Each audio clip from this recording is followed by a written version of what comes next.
Well, hello and welcome once again to the DCL podcast, where we're inviting you to sit back, relax, and we'll be on our way shortly.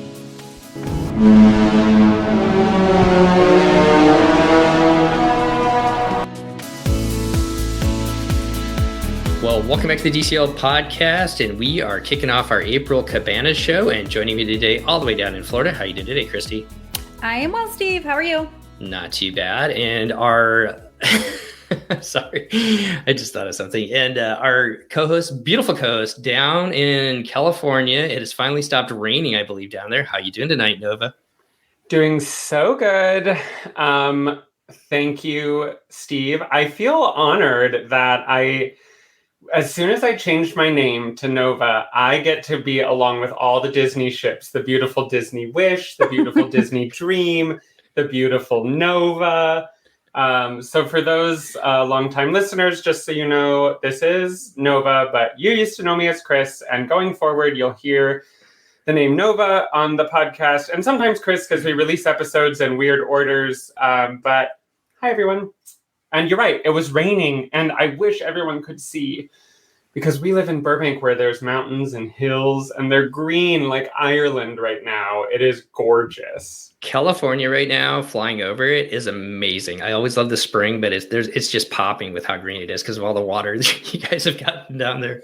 Yeah, well, we drove up north to pick up our dog because that's where she was born, and we were driving through poppy fields and through like gorgeous green grass valleys, and I'm like, I'm sorry, this is not the California I grew up in. Well, we are going to jump into our April Cabana show where we're going to talk about a whole bunch of different topics today and cover a bunch of things. But before we do that, we're recording this live with our Patreons over on the Patreon Facebook page. We want to give a huge shout out to our Patreons who I can't even talk today, who help bring this show to you each and every week ad-free. That's right. You do not have to listen about ShamWow or the Clapper. No, listen, we might one day. Like that. Make no promises. Historically speaking, you've never had to listen to anything about ShamWow, but one day when ShamWow reaches out to us, we will sell our souls. Oh man, I love you some podcasts ShamWow. Aren't free. Anyways, in all seriousness, thanks to each and every one of you. All our Patreon supporters help bring this show to you each and every week ad-free. So let's jump into the April show. Christy, big news today from Disney Cruise Line is the news just keeps rolling out. What did they announce? They announced that Disney Band Plus, Magic Band, let's be honest, Plus technology that is used at Walt Disney World is making its way to Disney Cruise Line.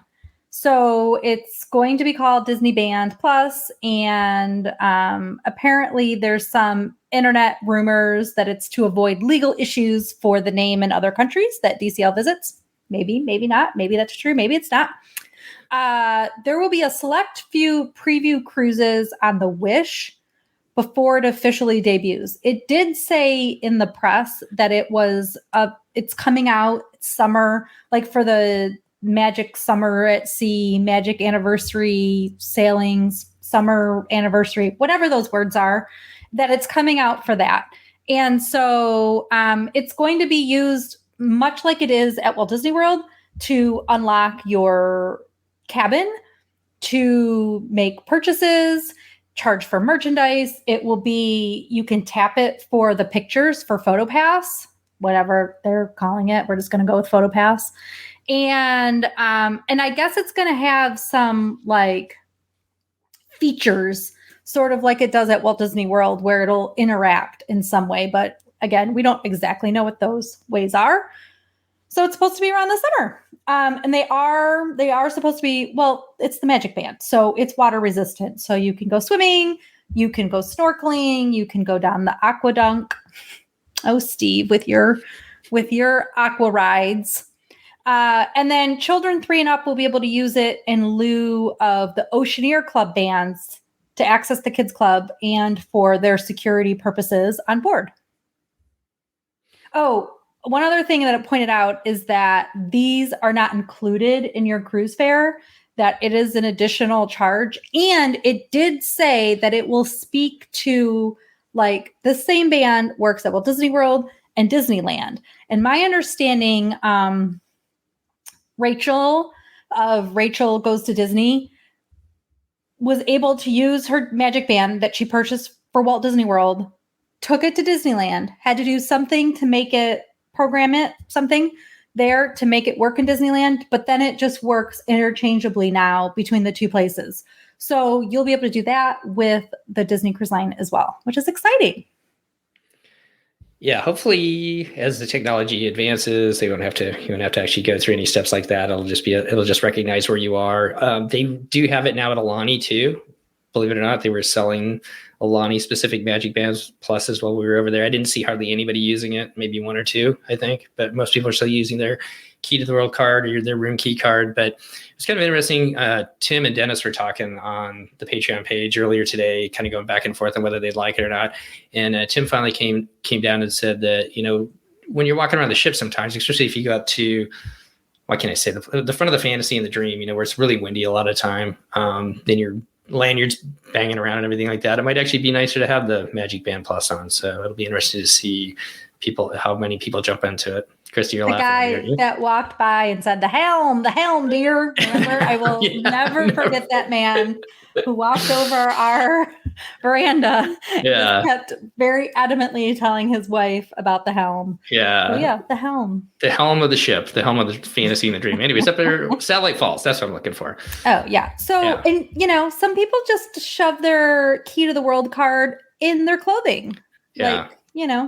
Bras are good for Key to the World cards. Just saying. Don't have one. You guys do now, Christy means she shoves her Key to the World card in her clothing. There is no way that in all of the world, I am the only one who does that. No, I'm not saying you are. I'm just saying I haven't yet. Maybe I will. Yeah, you will. You'll what I see how definitely convenient it won't is. do is wear a lanyard.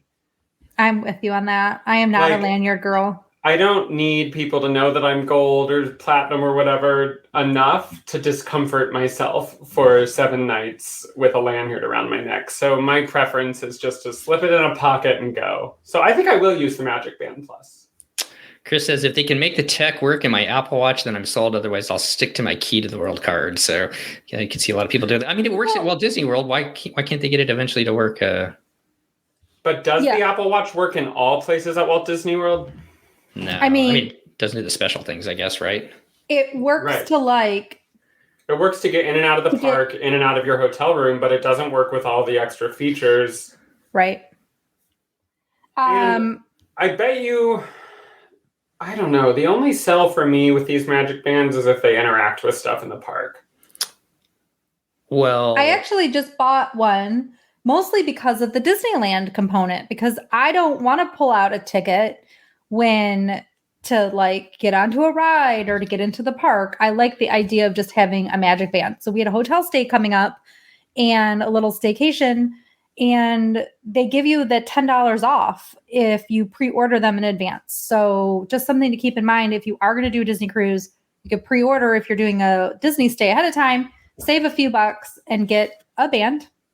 I'm also curious how, it's rechargeable and the batteries die. So, but when the batteries die, it should still let you in the park. Like if you're going to Walt Disney World or whatever, but it loses some of the features. But will that interfere at all? Like if you have your kids have their bands, are they going to not be able to be traced as well? The only part that relies on the extra special battery is like the far field communication for the lighting. Otherwise, it works just like a normal Magic Band.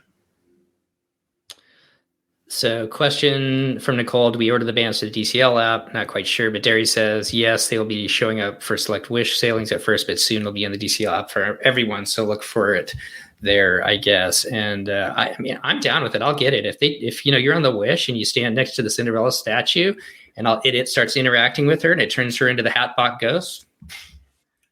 Yeah, I love it. Let's see some of that magic. Steve, your show notes are missing a very important thing from the press release, which is that there are going to be 3 exclusive Disney Cruise Line designs. Oh, that is true. So look for the ones that are DCL specific, and then you can use them at Disney World or Disneyland too. Yeah. And show them your DCL pride when you go there. Okay, on to anything else about Magic Band or Disney Band Plus, ladies? I can't handle the Disney Band moniker. It confuses me beyond that they're calling it that. Okay, let's jump into story number 2. There was a little teaser released earlier, maybe a week ago, Nova. Should we talk about that? I don't know why you're calling one of the best pictures of the year a little teaser. Because this film was epic. It starts out with Captain Minnie on the deck, making sure that First Mate Mickey is cleaning appropriately, swabbing the deck. And then, I don't know, some cast member comes up and is like talking to her about a secret leather treasure map. And she opens up the map and she's like, oh, there's treasure or something. Got to get into a good outfit. So then she goes into this like cute little room full of costumes and things. And she changes into like several passably cute outfits. And then she finally reveals the official Disney treasure Captain Minnie outfit, which is Voyager Minnie. And y'all, it's super cute. She's basically, it gives really like Society of Explorers and Adventurers vibes. Like it sort of has like a, I'm out there to, you know, explore the world. It also, I'm not going to lie, makes me feel that much more certain that Moana is going to have a tie-in on the treasure because if you remember in Moana, the thing that Moana is most excited about is that her people used to be voyagers. They used to travel the sea to find new islands. And now we have Minnie, the Voyager. So I'm into it. And it's sort of playing off that history in the Polynesian Islands, which is lovely. I've said so much that I don't know if I've actually said this. I've never gone on a Disney cruise without watching Moana. Huh. In the stateroom. Interesting. Even when even when I went with your family, I was watching Moana one day while you were taking a shower. For real? For real. I do not sail on Disney Cruise Line without watching Moana. It is a weird thing. You know, you could have left it on when I got out of the shower. Like I could have, but I think for me, the fact that the ocean is a character makes Moana feel so special to me because I love to just look out at the ocean and think of it as a part of what makes cruising special. Like it doesn't really matter where your itinerary is, just looking out at the water is special. Anyway, enough about the sappy thing. Can I just say nobody could have done this report on that outfit as well as Nova just did? Listen, I can be sentimental about anything, but especially about Moana. Also, wait, are we going to talk about it later, Steve, or can I talk about The Rock? We're not talking about it later. I'm going to talk about The Rock. About it now. Okay, so everybody, on the earnings call, which was difficult, they gave us a beautiful, shining moment where Bob Iger announced that they are doing a live-action Moana, and it's going to be produced by The Rock, who is reprising his role as Maui. Which is amazing. Oh my gosh, I can't even wait to see The Rock with a bunch of big curly hair and all those tattoos running around, pulling up islands and saving the day. I think Moana as a live action, and usually when they do live action, they write more music, which means we're going to get new songs from Lin-Manuel Miranda. So even though this is DCL podcast, you now know that Nova watches Moana on every single cruise she's ever been on, that I love the live action concept. And my deepest hope is a stage show of Moana on the Disney Treasure. Don't you think they have to do that with all the please now? Do it, Disney. That's like, it's such a natural tie-in. The only thing I'm a little worried about is that they're super investing in Moana right now. They're building that Moana Journey of Water, which on its face is not a real big attraction. It's just a walkthrough.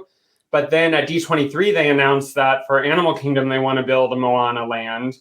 And that Moana Land will have a boat ride and like a spinner over where the dinosaur stuff is. So they're going in on Moana, and I'm here for it. Moana is honestly one of my favorite movies of the past decade. So here's my question, because I don't have a dog in the fight in some ways. I love that movie. It was a really good movie, but I should say I don't have a rock in the fight. Maybe I don't know. Anyways, Wow, that was the good. puns. You always with the puns. Yeah, that was really bad.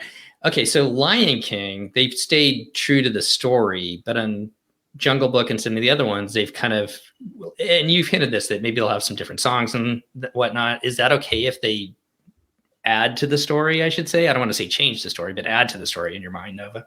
Yes. I don't think that it's worth making these stories live action without making them for the time that they're being made. I agree. So there are things about the Jungle Book that would not work in 2016 or whenever that came out. So they had to update it. Lion King is like many of us millennials' childhoods. Like Lion King was maybe my first trip to the movie theater. No, Beauty and the Beast probably was, but still, Lion King, I have so many memories of seeing Lion King in the theater multiple times. But it also sort of stands the test of time because it's about animals or whatever. But the Jungle Book has a human character in it and some things that needed updating that they updated. And like with Moana, my thought isn't that it necessarily needs updating so much as it needs more fleshed out story. Like they're not going to make a live action 90-minute version of Moana. They're going to make, a live action 2-hour, 2.5-hour version of Moana, which means they can add additional Polynesian traditions, stories, perspectives, and hopefully really consult with the people of the Polynesian cultures to continue that tradition. Though Moana did a great job, I think there's even more they could do. And you all know that you will hear me scream from wherever you are on the planet if they make a live action Frozen.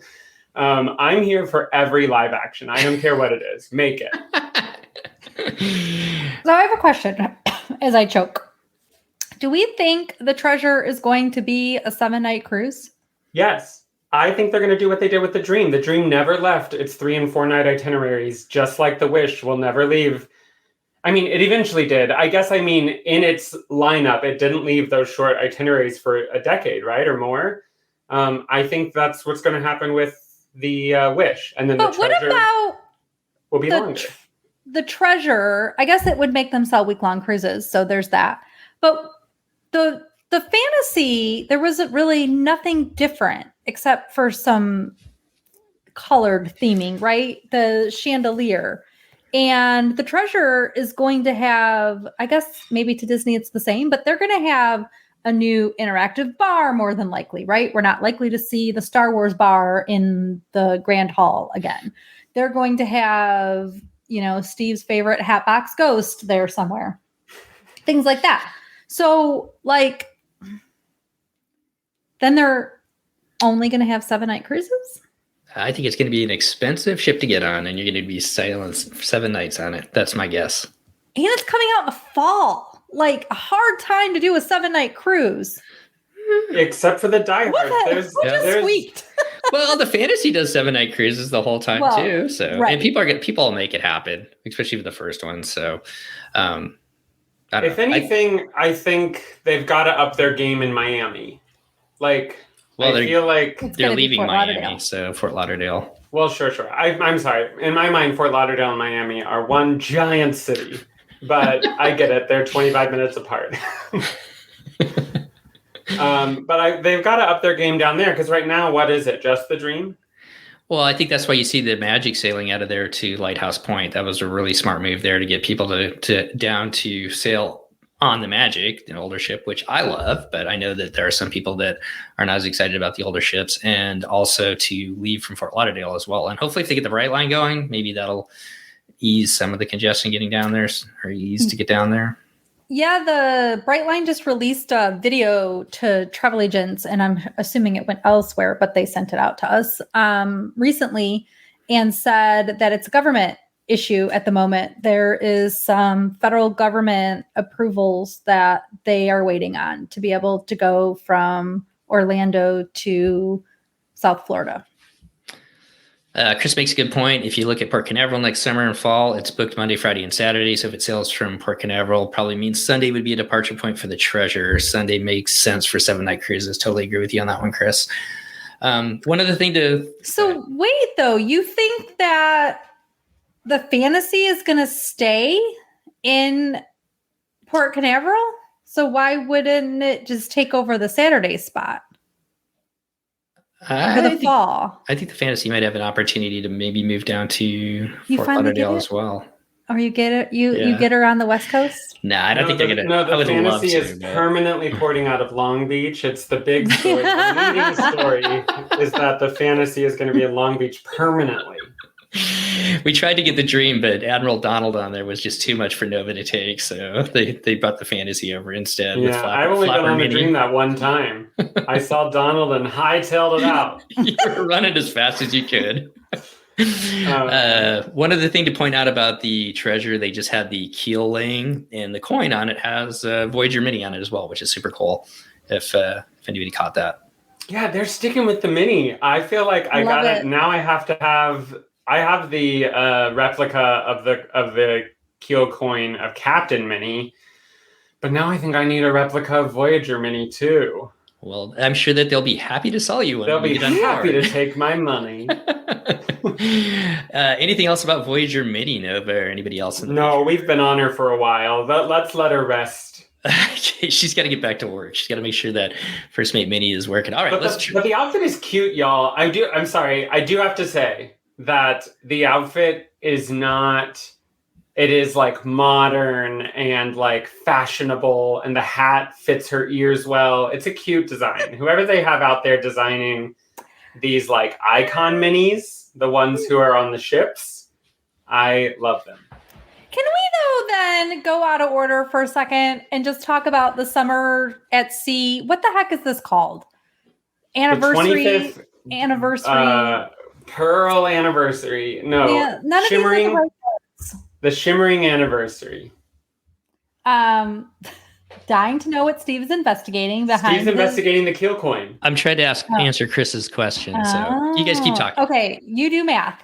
So, okay, let's talk for a second. Describe, Nova, the Captain, Nikki, and Minnie 25th anniversary outfits for the summer. 25th silver anniversary. Silver anniversary at sea. Thank you. I just cannot with these names. Well, no name will ever be as confusing as Disney Band Plus. So the 25th silver anniversary at sea outfits are like turquoise-ish, bluish, sort of like shimmery, fine colors, like a Caribbean blue of colors, and there's probably 3 or 4 shades of blue mixed with white. When my son was like a toddler, he used to call it sunny blue. Well, there you go. It is sunny blue with some white accents. It is very like iridescent and shimmery fabric.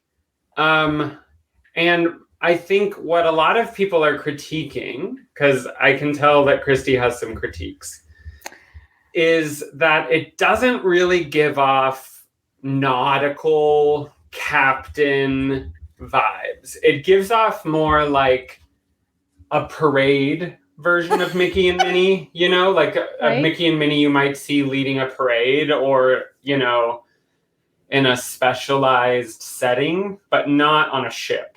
It's asymmetrical gaucho, floor-length gaucho pants on Minnie.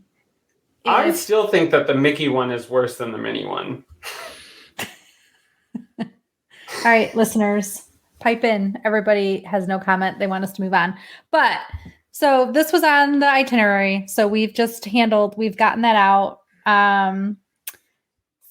Steve is still doing math. Oh, looks like he might be done. I think I got it. Okay, so the Disney Wish. Let's talk about what the question was. Okay, so the question was, any thoughts on keel laying dates and what that means for possible inaugural dates when based on the past ships? So the Disney Wish keel ceremony was April 8th, 2021. They opened up bookings. So there we go. So you can this is great podcasting here.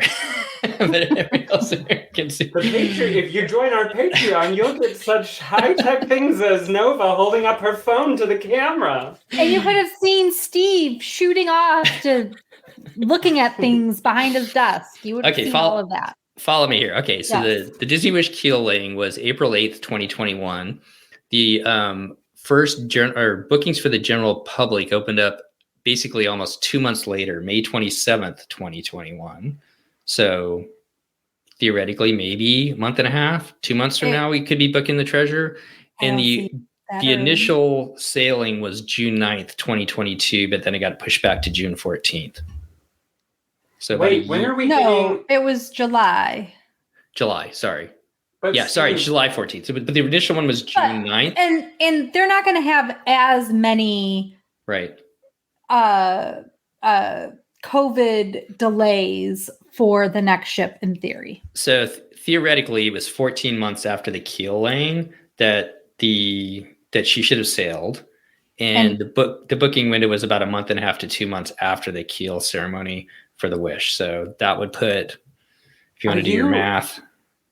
The keel laying was when? 2 weeks ago? About a week ago. So okay. Honestly, I feel like that doesn't add up in my like memory brain part of myself, because I'm like, when did they show us what was going to be on the Wish? Was it 14 months ahead of, or were they opening up bookings before anybody knew what it was? We didn't know anything when they opened up bookings. We knew very little. And remember when the first maps came out, they had like big holes for all the different areas of the ship. It gave us stateroom numbers, and that was it. And we were studying the staterooms to try to figure out. And that's when I said, I bet you they don't have a running track going all the way around. And I was right.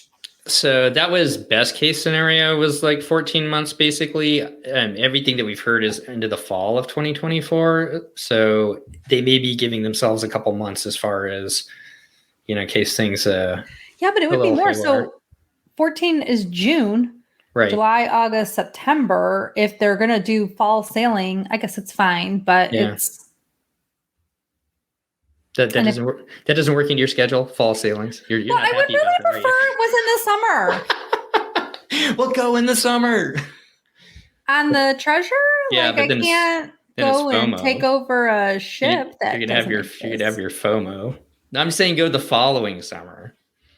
Oh no, I can't wait a whole year. That's ridiculous. I'm just gonna have to pay $8,000 and go over Thanksgiving or Christmas, and that's gonna bug me. Could you imagine Christmas on the Treasure? That's gonna be awesome. So, will it, or will it be like Christmas on the Wish, which was a little not the same? I think they weren't ready. I think it'll be a little bit different next year. But to Dennis's point, when he was on, he talked about how magical that tree looked with all the high tech that they had to have seen it in person, the Grand Hall. So I think maybe we missed some of that in our speculation. And the cookie tower versus an entire house that is with people inside it on the Fantasy. I think the ball got dropped on that, and it will be different next year, is my guess. I can't wait, but I probably won't go on it right away. Maybe I will. I always say that, and then I'm right there.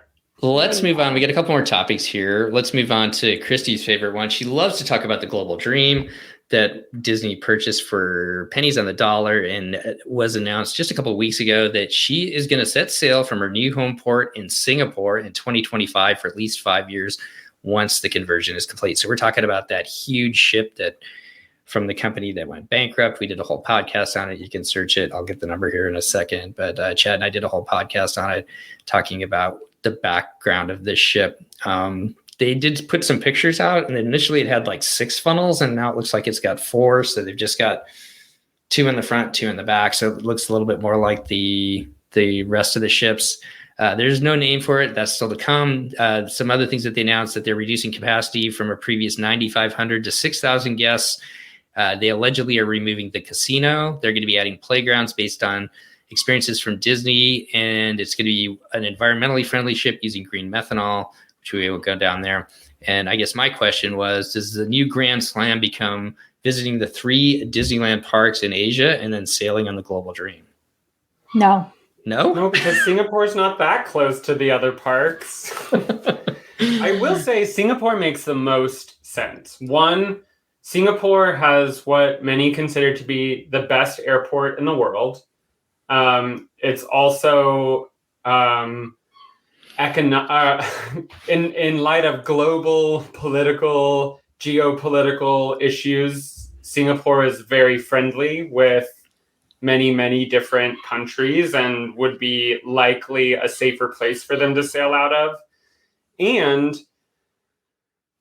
it'll be close enough to go to a lot of cool places. So of all the places they could have announced, if they said it was sailing out of Japan or out of Singapore, those would have been the ones that excited me. So I'm glad to hear it. Chris says Singapore is a far flight from Hong Kong. Exactly. And our Global Dream episodes were episode 333, all the way back in November. What? Time has no meaning. I don't understand how that was November. It feels like it was a couple months ago. And then we also discussed it in our December Cabanas episode in episode 335. And there were more thoughts about the Global Dream in that episode. I think it's about a 5-hour flight from Tokyo. If I remember, we used to fly from basically Tokyo down to Singapore on the way down to Diego Garcia, this beautiful little island, just like beautiful Nova and the beautiful Disney Dreaming, down in the Indian Ocean that I used to go and visit. It was a coconut plantation that was half the island was a coconut plantation. The other half was leased by the U.S. Navy. It was a lot of fun, let me tell you. I was just about to say, you must be talking about your Navy days or something, your Air Force days, because why would you go there? But now I get it. Yeah. It was a great place. We did a lot of jet skiing in the it was an atoll. So if you know what an atoll is, let's talk some island stuff, Nova. You know what an atoll is? Yes, I've seen Waterworld. Yeah, so the atoll is actually the top of a volcano. So it was halfway around, kind of a circular circumference, what was left of this atoll, and then the middle part of the volcano where the crater was, where we could jet ski. So, okay, here we go. Narita, actually killing me. It's killing you. Okay, we'll move on here. Narita to Singapore is about 6.5 hours. Thanks, Chris, for looking that up. All right, so that's what we know about the Global Dream. No name yet. We'll keep you up to date, and I'm sure that if I'm not able to be on the podcast, Christy will have a good 30-minute segment every time. Christy, Lighthouse Point. Let's talk about Lighthouse Point. Before we leave the Global Dream really quick, though, and apparently I'm just going to make every topic last longer than we all intended it for. But I cannot believe they're removing the casino. Now, Disney is against, it's in the fine print of what travel agents can even advertise or any advertising. There can be no gambling, any mention of Disney and gambling in the same picture. And no alcohol and cigarettes or something. But the Asian market needs a casino. I am just shocked that they're getting rid of it. Are you guys shocked? I mean, even though it's Disney for Asia. I don't know, but a lot of people. Go ahead, Nova.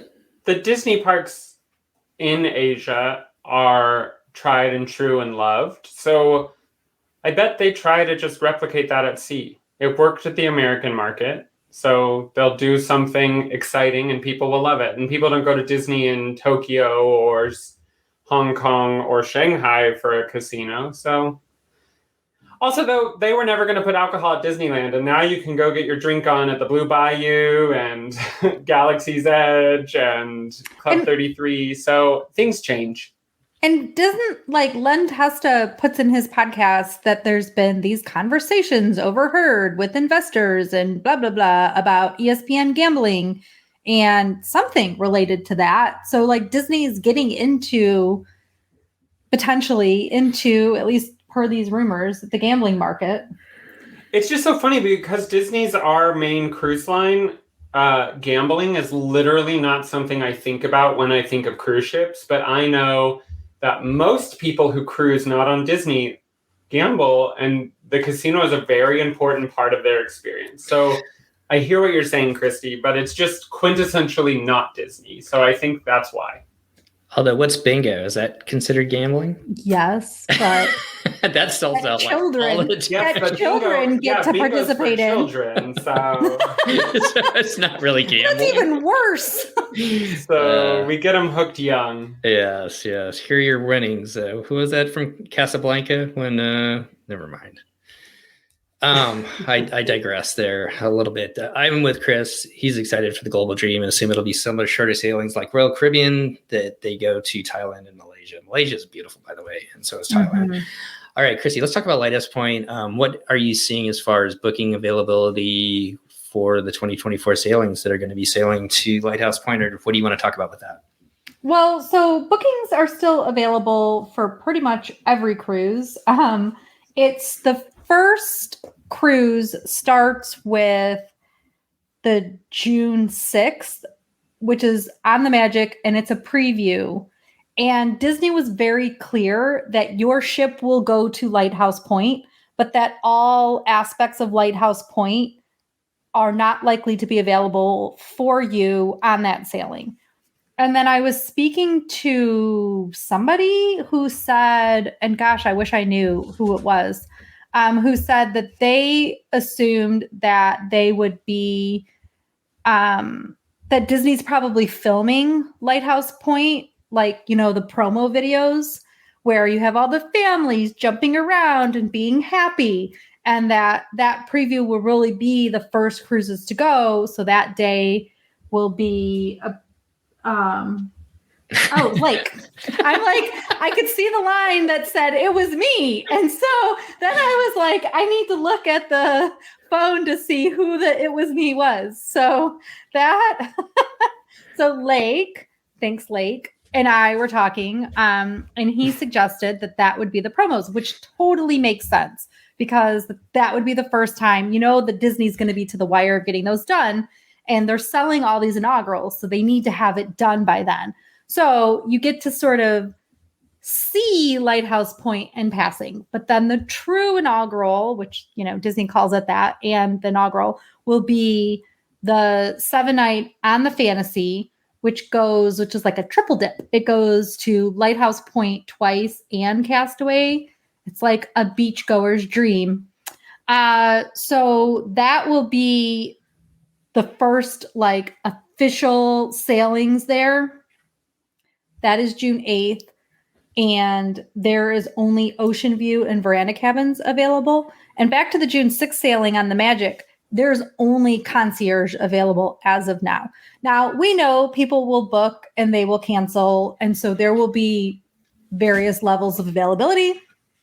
And even over the week since bookings have gone live, you know, a week and a half, there's been different, you know, people booking, people canceling. Obviously now the people that have booked have at least put the deposits on their credit card. So unless they don't feel like paying those when they're due, you know, these bookings might sit for a while, but there will always be cabins rotating in and out.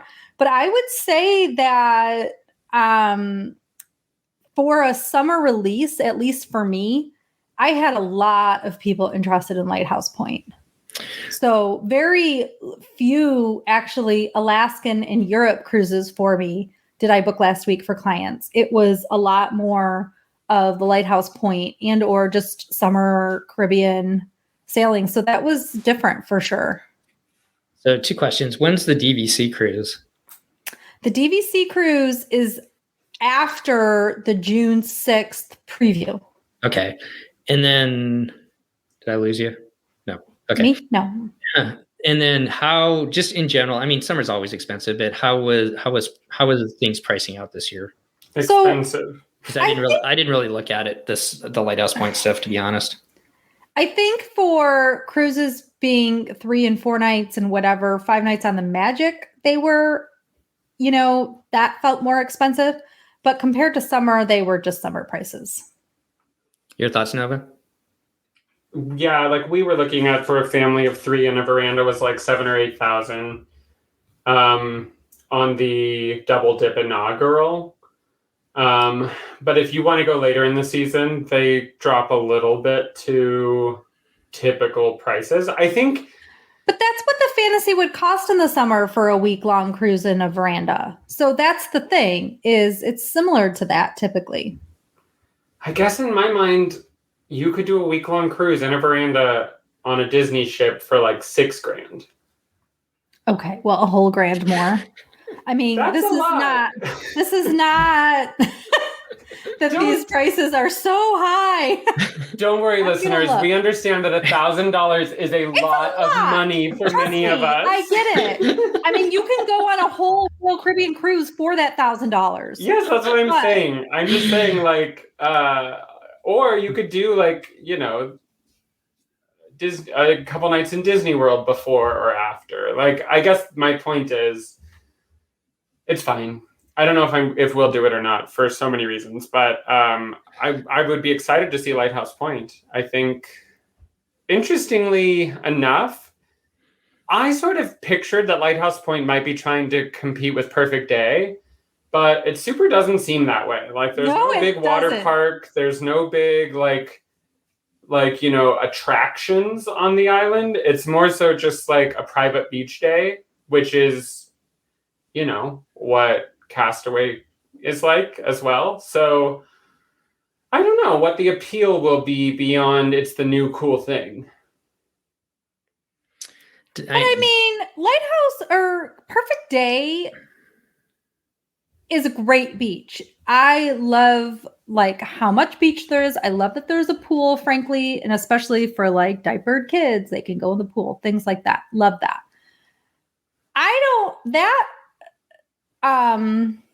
There's like a little water area that is included for children, and there's a little slide area that's included for children, like younger children, I guess, or less intense slides.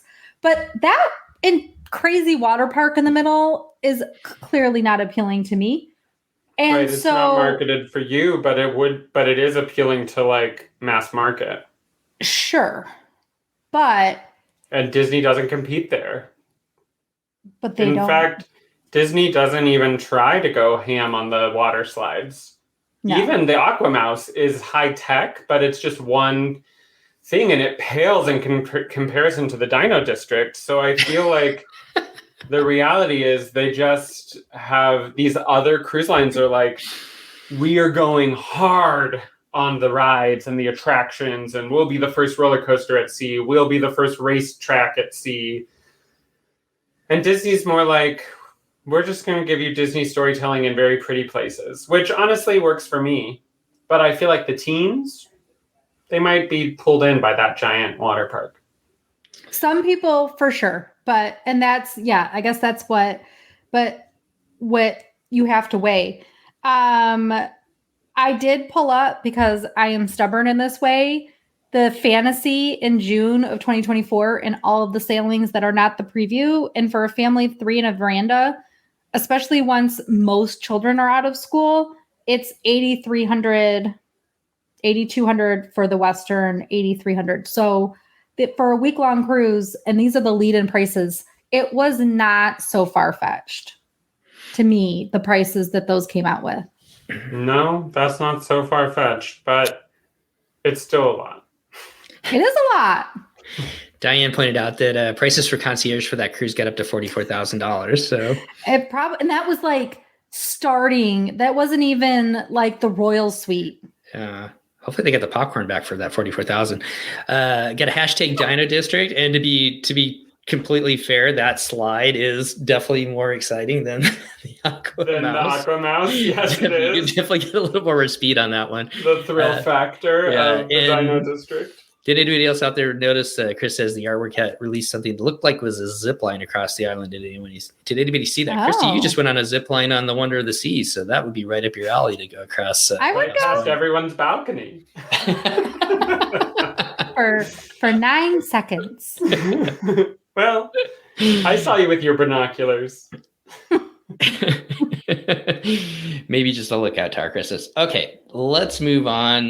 Nova, we were chatting earlier.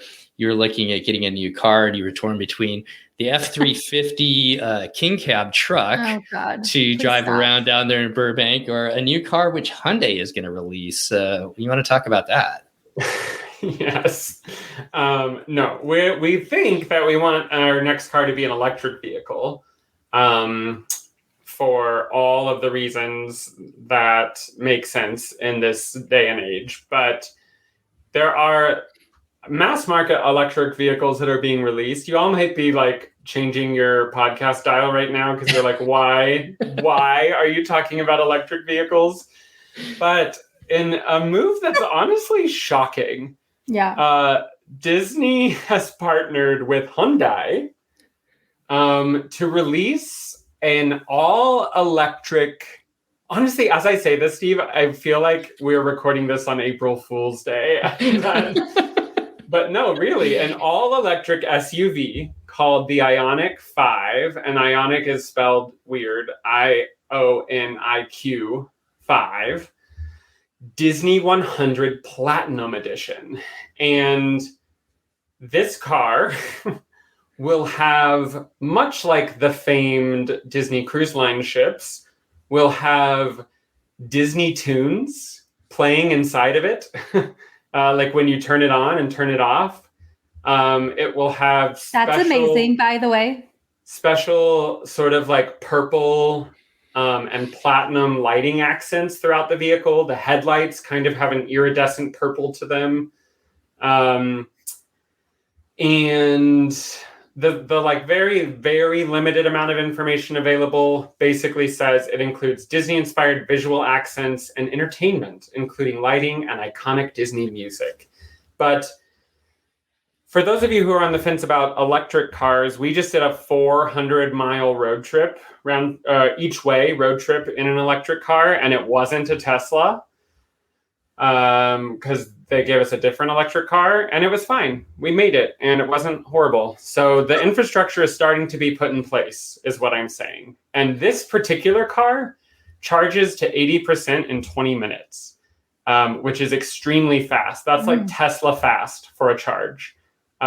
So basically my point is, if you've ever been thinking of an electric car and you're a huge Super Disney fan, I hope you had this on your bingo card for 2023, because we are getting a Hyundai Disney car called the Ioniq 5. That is insane. Did you notice in that picture, and I think it was just a reflection, but in the front end of the car, there was like fireworks. And I wasn't sure if it was like an electric like light a lighting bar thing? Yeah, like a light bar where it's going to have like fireworks shooting off as you're driving along, or if it was I think it's like this car, when they make it, get ready, Disneyland folks, because this is going to be parked in the Esplanade 100%. So you'll get to see it in person for sure. And that's probably what that concept art is, because every time they've done this, they did it for the 50th. They did, or the 60th or whatever. But it was Honda, like not Hyundai, but Honda. And it wasn't Disney themed car. It was just the official car of the 60th anniversary. So is this car for sale yet? Did we say? It's not for sale yet. You can go onto their website and enter your information to be notified. My hunch is it will be produced in extremely limited quantities. And because Disney fans are wild, it will probably sell like hotcakes. And it'll probably be very expensive. The likelihood of us buying this car, folks, is very slim. But the idea, the reason Steve wanted me to do this story is because I literally sent my husband a YouTube video about how this is the first time an SUV has ever won the SUV of the year that was also an all-electric vehicle.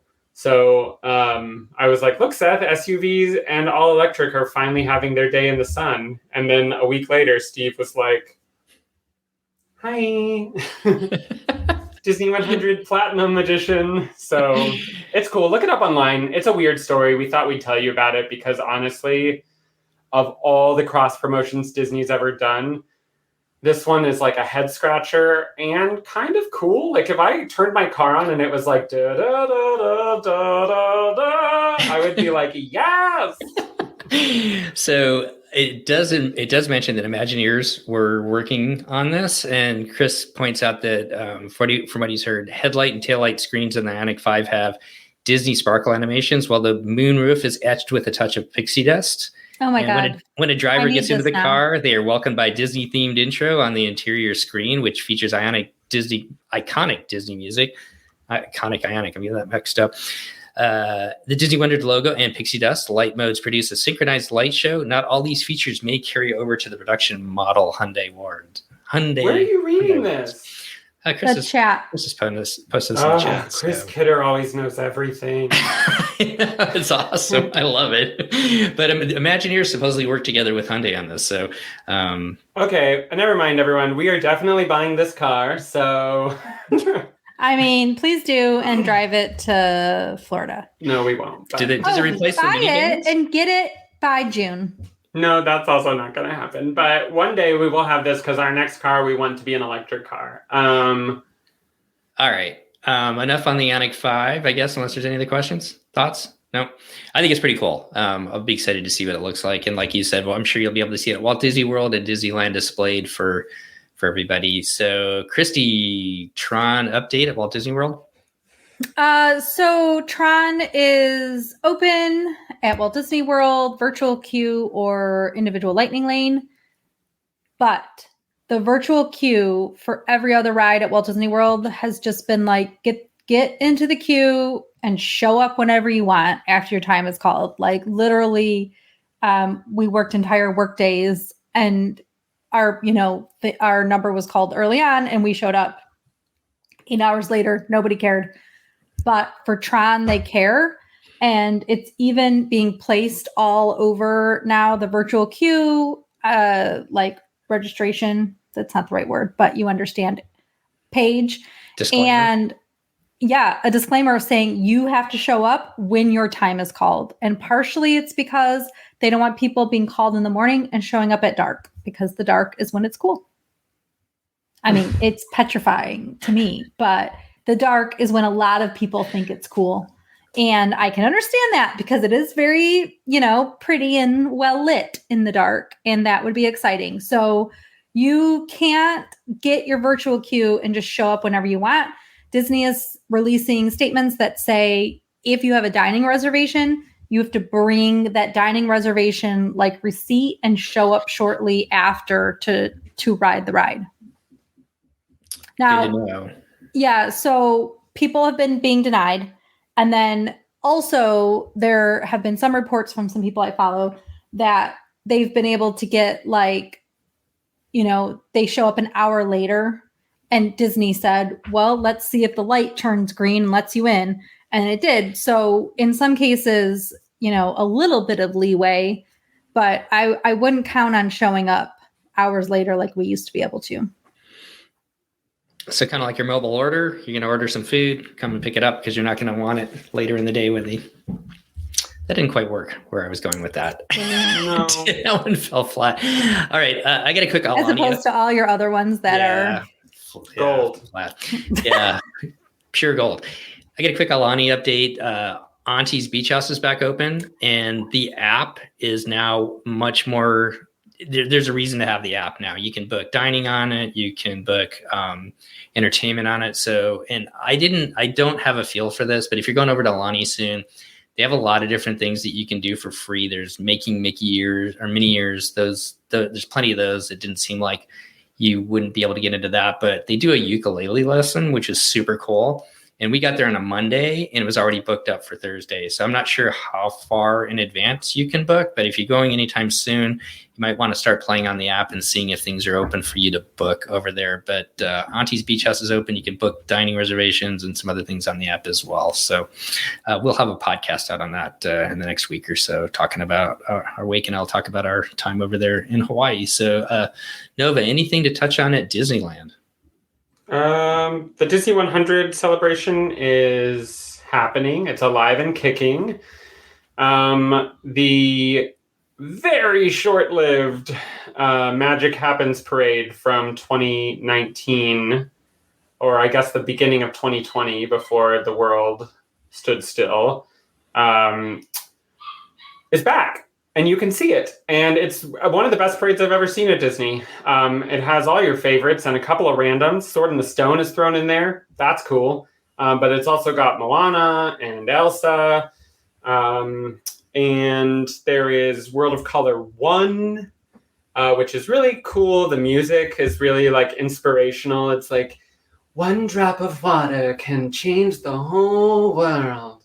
And, gives you the chills. And then the literal best fireworks show that Disneyland has had since the 50th anniversary fireworks show back in 2005, which was called Remember Dreams Come True, is now showing at Disneyland.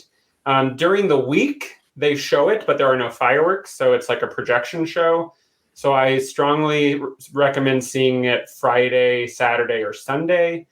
And then over the summer, it'll be nightly. But it's honestly one of the best fireworks shows Disneyland has ever had. I think it is well worth your time and effort to see it. And yeah, that's really the news. Also this summer, coming to the California Adventure Hyperion Theater is Avengers the Musical, or Rogers the Rogers the Musical. Rogers the Musical. Rogers the Musical from the Hawkeye series is coming to the theater right next to Avengers Campus, which honestly is just so random that it might be delightful. Who can say? But I will definitely go and see it. So yeah, those are the updates. All right. Well, that's a pretty good show here. Before we get out of here, any final thoughts, Christy? We forgot to say something that returned to Walt Disney World that's pretty big. Oh, go for it. Happily Ever After. Oh, yeah. The original score, Chris Nova is making a sad face. But I'm only making a sad face because I just was talking about how great this fireworks show is, and Happily Ever After is also a great fireworks show. Yes, but I am curious if Disney, which I don't know yet, has added any extra pyro, because there was definitely more in Enchantment, and the score is so much better with Happily Ever After, but they could jazz it up a little, right? Make it a little bit 2023. Yeah, I bet. Though it's the first time the show has projections on Main Street, right? So that's cool. Yeah, but I mean, whatever. Throw some flowers on a building. Pretty fine. Well, we had it first at Disneyland. But I will say that Disneyland recently had the what's it called? Mickey's Mix Magic fireworks show. Worse. Everybody in Florida who was like, Enchantment's the worst 50th anniversary fireworks show, I hate it. Just go and watch Mickey's Mix Magic at Disneyland, and you'll take it back, and you will take Enchantment any day. So Disney had to replace that as soon as possible, and they did the right thing here. And what they did in Florida is safe, because everybody loved Happily Ever After. Mm-hmm. Everyone just loved that show. Is just so good. The real question is what's replacing Harmonious? Which, Harmonious, I enjoyed the music. I actually went and saw it again last weekend, and I enjoy the music. I didn't even dislike the projections necessarily, but those barges were obscene and they needed to go away. And I have no love lost for those barges going away. And I wish they would maybe do a little bit more classic Disney. It doesn't have to be all new stuff over there. Just either figure it out, make shorter montages, but I don't know. There was a lot of new IP in that show. But either way, Epcot Forever is kind of garbage. And so that's back. I'll be curious to see how many people are really tuning in. Yeah, but Epcot Forever is back because it's a low lift for them. So they have time to build the new show. So whatever the new show is, they'll probably take the feedback they got about Harmonious. They'll probably try to give us some Illuminations vibes, like One World United, World Peace. And people probably love it. Also, if you didn't get a chance to see Harmonious, don't fret. You can watch a very well-produced hour-long special where they show the entire show from start to finish with live orchestrations over on Disney+. I know. I just heard about that. I don't know why. Well, because I don't play around in Disney+, so I don't actually know what's ever there. But I need to watch that because I heard it was fantastic, and I do enjoy the music. And I like that they had the music in the I don't know the right way to word this, but sung in different languages. Yeah. Yes. No, it was great. The music was very inclusive and beautiful and fit the vibe of Epcot. I just think that people hated the barges, honestly. And people loved Illuminations. You take something people love away, you have to replace it with something they also love. And that's what happened when they replaced Wishes. People were so mad about them replacing Wishes, the fireworks show at Disney World. And then Happily Ever After came, and people were like, Happily Ever After. And everyone just loved that song. And they were like, this is the best thing ever. And so you just have to, if you're going to replace something people love, it's got to be better, or at least just as good. Right. I think I need you to come up and sing that as I watch it on my big screen TV next time, Nova. I will. It's one of my contractual obligations to be on the podcast. Well, your opinions may vary on all these different fireworks shows, but get out to the parks and enjoy them if you can. I'm excited to see what Disney Cruise Line is going to do for the 25th celebration this summer. Hopefully they mix it up a little bit and do something other than Pirates in the Caribbean, which I do love that music for Pirates in the Caribbean. But they said they were giving us a new fireworks show. Right. So let's see what it is. Let's see what it is. Excited. So, all right. Before we get out of here, Christy, myself, Lake, and Katie, and Steve from Tampa are all going to be running the 10 miler down in Disney World in 2 weeks at the Springtime Run Disney Challenge.